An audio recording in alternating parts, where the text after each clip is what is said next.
कति भयो पनि आधी आधी गरेर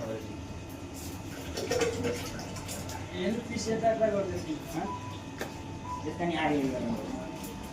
र ठुला भयो यसले काटमा त के हो यति दिन 20 दिन त भने कहाँ धेरै दिन छ त बढीमा 4 दिन पुगिहाल्छ नि सर 10 आउनु त इनफ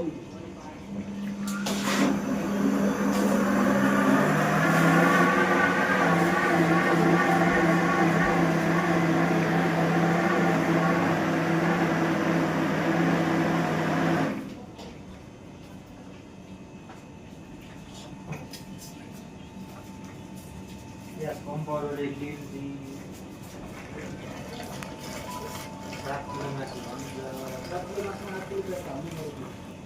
सात किलो हो रह्यो